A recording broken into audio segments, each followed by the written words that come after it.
Yo, salut les techos, c'est Mickaël de tech2tech.fr. Aujourd'hui, on va de nouveau parler vidéosurveillance. Récemment, je vous ai montré comment monter, comment installer et configurer un NVR de la marque Ashika Vision.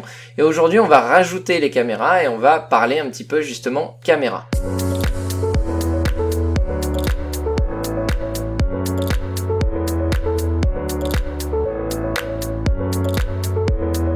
Alors aujourd'hui, la plupart des NVR sont compatibles ONVIF, c'est-à-dire que vous allez pouvoir utiliser le protocole ONVIF si votre caméra est compatible avec ce protocole, et du coup vous allez pouvoir installer une caméra d'un fabricant différent de votre NVR. Par exemple ici on a un NVR Ashika Vision, vous allez très bien pouvoir mettre des caméras Axis, des caméras Ashika Vision ou encore des caméras d'AUA. Du coup, maintenant que notre NVR est installé et configuré, on va mettre des petites caméras directement sur notre NVR. Avant de commencer cette vidéo, j'ai déjà installé 2-3 caméras et on va voir ensuite comment en installer d'autres ensemble. Donc il y a plusieurs façons de connecter votre caméra. Vous allez pouvoir soit la connecter directement sur votre NVR, et ça tombe bien parce qu'en général il fournit du PoE et du coup vous allez pouvoir l'alimenter au travers de l'Ethernet sans avoir à acheter un switch PoE. Ou alors vous allez très bien pouvoir mettre vos caméras sur votre réseau directement, donc soit sur votre switch, qu'il soit PoE ou non. S'il est PoE, tant mieux, il alimente vos caméras. S'il n'est pas PoE, à ce moment-là, il faudra mettre une alimentation externe. Donc aujourd'hui, on va voir les deux cas. On va brancher une caméra sur notre NVR directement et on va aussi mettre des caméras sur mon réseau et on va voir comment les configurer. Alors le plus facile, bien évidemment, c'est de brancher la caméra directement au NVR. Dans la plupart des cas, si vous achetez une caméra de la même marque, il y aura un système de plug and play et du coup vous n'aurez pas besoin de configurer votre caméra, elle sera directement reconnue et ce sera juste après de la configuration sur les zones, sur le nom de la caméra, etc. Donc quelque chose de simple. Donc on va commencer par la méthode la plus simple, on va connecter une caméra que j'ai ici directement sur notre NVR, donc elle sera alimentée en PoE. Et on va voir ce que ça donne. Donc là pour le moment vous voyez que j'ai 3 caméras qui sont déjà détectées, donc c'est celle que j'ai configurée tout à l'heure. Et si on se connecte hop, en admin, on va pouvoir aller dans caméra ici et on va voir nos 3 caméras sur les 8 canaux disponibles. Donc on va brancher tout de suite la caméra. Voilà, donc je l'ai juste branché au cul du NVR et on voit ici, alors vous le verrez pas, mais on voit les diodes qui s'allument, donc les diodes infrarouges. Ça veut dire que l'alimentation passe bien. Et on va attendre quelques secondes pour qu'elle soit complètement démarrée et qu'on puisse l'ajouter directement à notre NVR. Donc au bout de quelques secondes, une fois que la caméra est démarrée, on la voit directement apparaître sur notre interface du NVR, donc rien à configurer. Elle est détectée en caméra 5 puisque je l'ai branchée sur le port 5 du NVR. Donc vous voyez que c'est très simple quand on utilise une caméra de la même marque que notre NVR puisqu'on a ce qu'on appelle le plug and play. Et sinon il aurait fallu cliquer ici sur éditer. Et plutôt que d'utiliser le protocole plug and play, on peut ajouter manuellement la caméra en mettant son adresse IP. Ici donc le protocole, donc soit un protocole connu, ici il y a déjà une bonne palette de marques, soit vous allez utiliser le ONVIF, qui est un protocole maintenant disponible sur la plupart des caméras et qui va vous permettre de vous connecter à la caméra. Ensuite, il faudra connaître le nom d'utilisateur et le mot de passe de cette caméra pour pouvoir se connecter dessus et l'ajouter à votre NVR. Donc cette fonction de plug and play ne fonctionne que si vous avez mis la caméra sur le NVR en lui-même. Si jamais vous mettez ça sur votre réseau, sur un switch par exemple, il faudra passer par la méthode d'ajout manuel. Et ici, vous ajouterez la marque, donc par exemple Ashika Vision si c'est une Ashika Vision, son adresse IP, son mot de passe et son nom d'utilisateur. Donc on va voir maintenant comment installer une caméra si elle n'est pas directement au cul du NVR, si elle n'est pas branchée donc sur les ports du NVR et qu'elle est branchée directement sur un switch de notre réseau. Donc si votre caméra est sur le réseau et que vous avez besoin de l'ajouter à votre NVR, il va falloir connaître son adresse IP. Si vous ne connaissez pas son adresse IP et que c'est une Ashika Vision, vous allez pouvoir la détecter directement soit depuis votre NVR, ici en allant dans nombre device, de périphériques non ajoutés. Et ici, on voit par exemple qu'on a 2 caméras qui n'ont pas été ajoutées et on voit leur adresse IP. Et si vous êtes sur PC, vous allez pouvoir également faire la même chose, mais avec un outil de chez Ashika Vision qui s'appelle SADP. SADP va scanner votre réseau et va vous permettre de configurer les paramètres réseau de votre caméra ou de vos caméras. Ici par exemple, on voit que quand j'ouvre SADP, on voit 6 périphériques en ligne. Donc il voit notre ENVR et 1, 2, 3, 4, 5 caméras. Donc sur les 5 caméras, on voit qu'il y en a une qui n'est pas configurée puisqu'elle a une adresse par défaut, donc la 1.64. Et on va pouvoir, en la sélectionnant, modifier cette adresse IP et lui donner une adresse IP de notre réseau pour la configurer correctement. Ensuite, une fois qu'on a fait ça, on va pouvoir ici ajouter directement nos caméras sur le NVR depuis l'interface du NVR ou depuis l'interface web du NVR. Donc pour lui assigner une nouvelle IP, c'est très simple, vous sélectionnez la caméra que vous voulez modifier et ici vous lui mettez l'adresse IP que vous voulez lui définir. Donc ici en l'occurrence 221, on va lui laisser la passerelle qui va bien et ici par contre il va falloir connaître le mot de passe administrateur de la caméra. Donc là en l'occurrence c'est le mot de passe par défaut 1 2 3 4 5 ABC.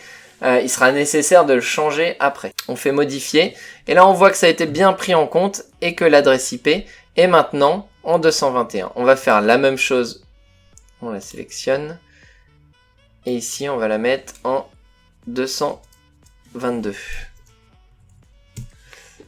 Pareil pour le mot de passe 1 2 3 4 5 ABC et on modifie. On a maintenant 5 caméras qui sont connectées sur mon réseau. Il n'y aura plus qu'à les configurer. Donc pour ça, on va pouvoir se connecter en interface web sur chacune des caméras ou utiliser encore une fois un autre outil d'Ashika Vision qui permettra de le faire. Cet outil c'est IVMS. Il est disponible sur le site d'Ashika Vision, mais je pense que j'en parlerai un peu plus longuement dans une autre vidéo puisque c'est un outil qui est quand même très intéressant. Donc maintenant qu'on a configuré l'adresse IP de nos caméras, on va pouvoir se connecter dessus via l'interface web en tapant directement l'adresse IP de la caméra, donc par exemple 221 qu'on a modifié. Et donc on va pouvoir se connecter là en l'occurrence avec le mot de passe par défaut.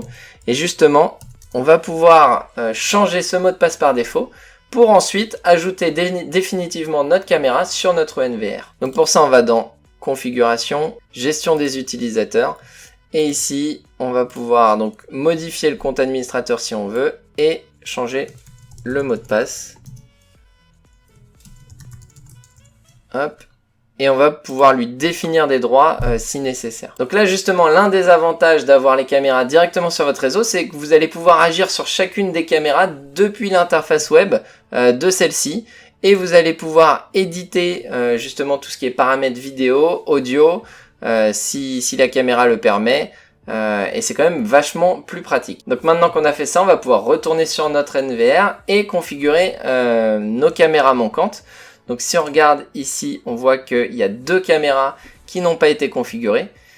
Alors, on peut croire qu'on peut le faire depuis cette interface là, mais malheureusement ça c'est seulement si la caméra est branchée au cul du NVR. Là ce n'est pas le cas, elle est sur mon réseau, donc on ne peut pas utiliser cette interface là. Mais on va pouvoir directement éditer ici par exemple le port 4 et lui dire qu'on a ajouté manuellement donc une caméra Ashika Vision qui a l'adresse IP donc 1 hop, donc 1.224 par exemple avec le compte admin et le mot de passe qui va bien.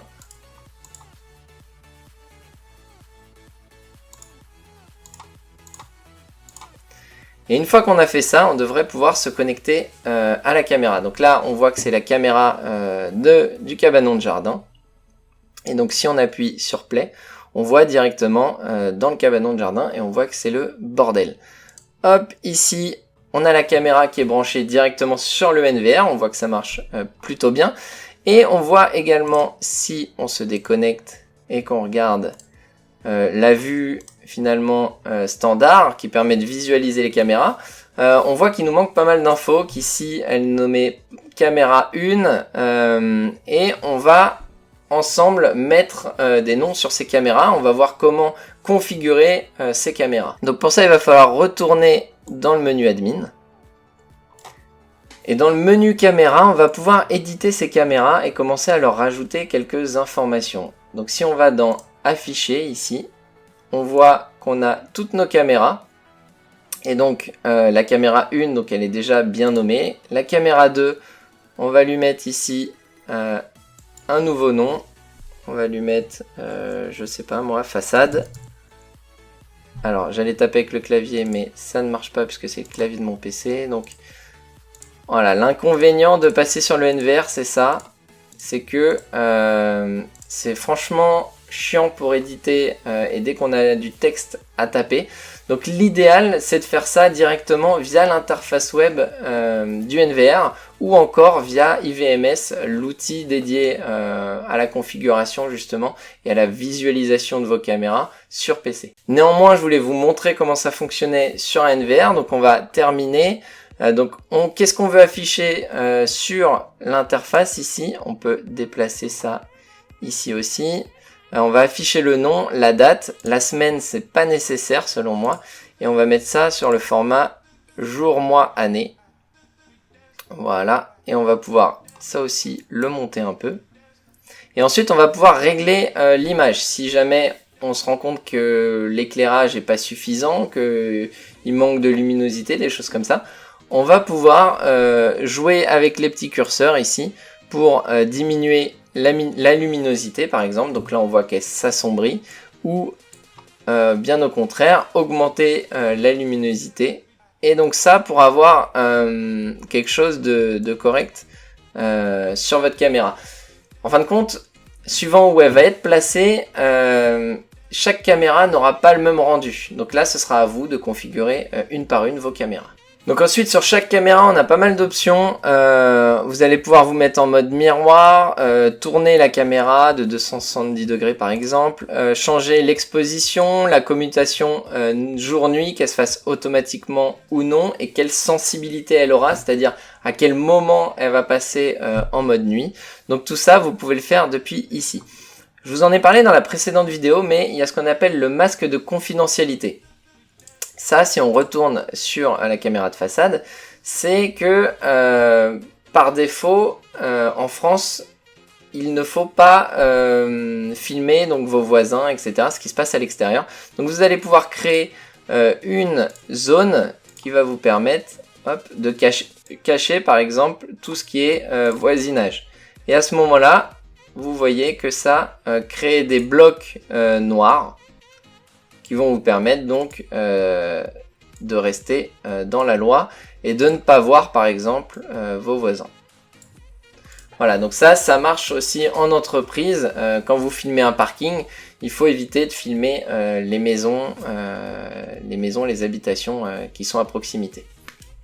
Donc ça, une fois que vous avez fait ça, vous allez pouvoir le faire pour chacune de vos caméras si c'est nécessaire. Ensuite, dans paramètres d'encodage, vous allez pouvoir maîtriser la résolution de vos caméras, donc que ce soit pour le flux principal, c'est celui qui est affiché sur votre PC quand vous passez par IVMS ou l'interface web ou directement sur votre NVR, et le flux secondaire c'est celui qui va être affiché sur votre téléphone portable par exemple si vous configurez votre NVR sur le téléphone portable. Et donc bien entendu plus on a une petite résolution plus ce sera fluide sur téléphone portable, mais moins on verra de détails. Donc ça après pareil c'est à vous de doser en fonction de la bande passante que vous avez là où est votre NVR. Et donc une fois que vous avez fait ça, vous allez pouvoir configurer donc à nouveau la vue en direct, puisqu'on voit que moi tout à l'heure j'avais que 4 caméras. C'est dans vue en direct ici. Donc 2 x 2, 4 caméras. On va mettre 3 x 3 pour avoir les 9 caméras, même si j'en aurai que 8, puisque c'est 8 canaux. Et si j'applique et que je sors, on va se retrouver voilà, avec toutes nos caméras. Donc vous voyez que c'est plutôt simple à configurer. Ensuite, qu'est-ce que je peux vous montrer rapidement? Si vous avez besoin de lire une caméra donc, et voir ce qui a été enregistré, vous avez juste à sélectionner la caméra en question et vous allez pouvoir remonter donc, sur un enregistrement. Donc ici par exemple à 12h55 où je fais ma vidéo, ou alors on va pouvoir voir plusieurs caméras en même temps pour comparer ce qui s'est passé à un instant T. Et on voit ici, on a les enregistrements donc avec la petite coche, donc du 7 octobre, 8 octobre, 11 octobre. Entre le 9 et le 8, il était débranché, donc c'est tout à fait normal. Et donc voilà comment récupérer donc les enregistrements. Ensuite, je l'ai déjà montré dans la vidéo précédente, mais vous pouvez mettre sur chacune des caméras des enregistrements automatiques en détection de mouvement, sur période, etc. Tout ça c'est très facile à faire et je vous l'ai montré dans la vidéo précédente. Donc voilà, je pense qu'on a fait un petit peu le tour, ça a été très rapide, mais c'était histoire de vous montrer un petit peu comment fonctionnent les caméras d'Ashika Vision et le NVR d'Ashika Vision. Ça fonctionne sensiblement de la même façon sur tous les NVR. Je vais très rapidement certainement vous faire une vidéo sur le NVR, la solution en fin de compte de surveillance de Synology, des serveurs NAS, puisqu'ils ont fait une mise à jour récemment qui est plutôt intéressante et le produit mérite qu'on s'y attarde. Donc on regardera tout ça ensemble. N'hésitez pas à me faire des retours, c'est la première fois que je parle de vidéosurveillance sur la chaîne, donc à me faire des retours sur si ça vous intéresse ou pas, si on continue sur cette lancée, si c'est de la merde. En tout cas, n'hésitez pas à laisser un pouce bleu si ça vous a plu, à vous abonner si vous n'êtes toujours pas abonné. Et puis je vous dis à très bientôt, ciao ciao.